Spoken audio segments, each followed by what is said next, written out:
was Company B with Cat on a Hot Tin Roof, which is off the second album. Our second album, Let's Shake It. Let's Shake It. Let's Shake It. We're great at naming albums. What's the first one called? Jump Jive Volume 1. Okay, so We this obviously- is essentially Volume 2. Well, no, Volume 2's in the oven, potentially, for the future. Is that an exclusive? No, it's not. I think we agreed that we would never record another album. So, for anyone who doesn't know, what is Company B? We are like a 1940s, 50s jump jive band. We do a load of different covers of sort of strange 40s, 50s tunes, which are, you know, a little bit unknown, but are real awesome songs to play and sort of almost timeless. So, but we also do some of our own stuff written by our very own Mr. Matthew Arundel from Liskeard Heritage, who was originally like in one of my favourite bands, Quincy. So yeah, little in fact my favourite Quincy EP or projects were recorded in this very town. So That is wonderful. what it was. If I can drop Quincy in there, I'm a happy man. Yeah, and oh, by the way, if anyone has any of them, I'm going to be doing a little bit of a Q&A with Ooh. Dan later. Yeah. So if anyone out there has some questions for him, please do send them in. And I can tell you there's already been some big Dan Reid fans sending in some questions. My mum again. Yeah, big fan, Dan. So yeah, you are a big fan of Quincy and you've played them a lot on your own Liskeard Radio. I know. radio show. I've been doing a Liskeard radio show for about a year, and I've never been in here. Well, welcome. This is your first time seeing the studio. It's very exciting. Yeah. In fact, the beginning of that song that you just heard is either I think it's the end or the beginning of my show, isn't it? I think it's the intro, yeah. I think it's the intro. You could be well right. So yeah, I stole that, nicked that, popped that on the front. And yeah, you've been involved in the music scene a long time. I have been. I grew up here. I grew up in Liskeard, and we used to. I used to be in a few bands. I did some music with my friends like Joe Webb and Ollie and Joel Thompson when I was very small, and they then kicked me out of their band because I was useless.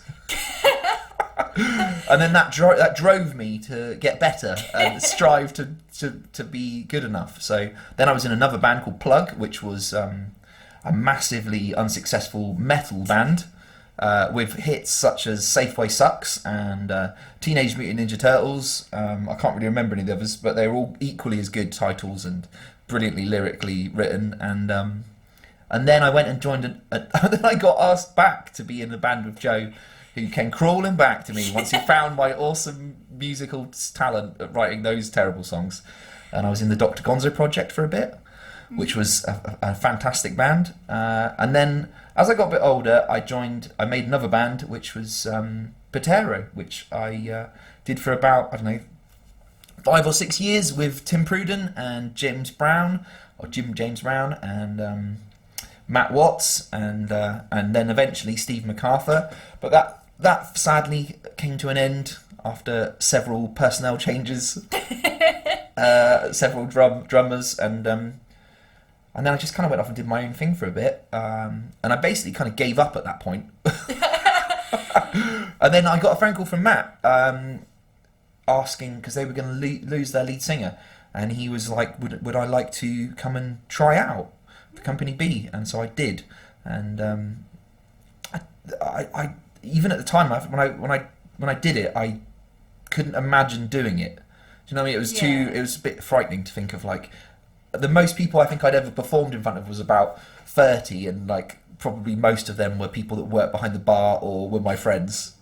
So immediately after a gig, our first Company B gig, which I accepted obviously, I like doubled my crowd, and ever since then it's been a steady rise to 30 or 40 people at a time. Wow.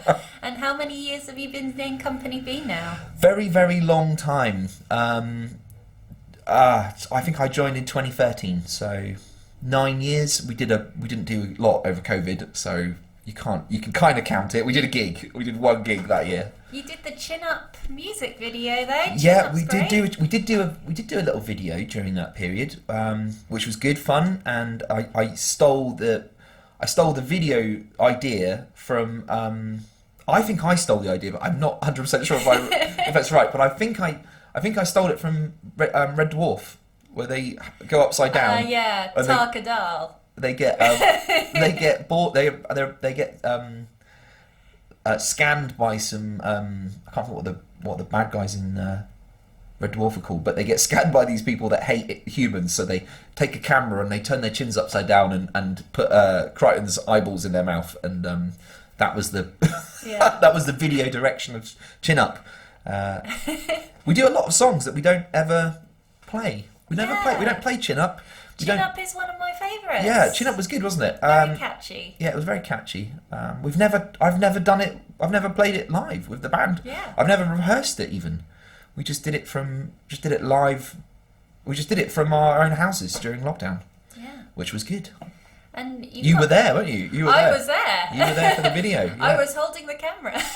For some of it, yeah. Yeah, so that was interesting. And you've got a massive repertoire with Company B. You know, you've got some original songs and we've got some covers. Well, basically almost all of the originals. I think all of the originals were written by Matt, and they are. I personally think they're my favourite tunes, and I would do all of the Company B tunes written by Matt if he wanted to, but they're not well known enough. They're not like, they're not crowd pleasers in the same way that they are pleasing to some of the band. So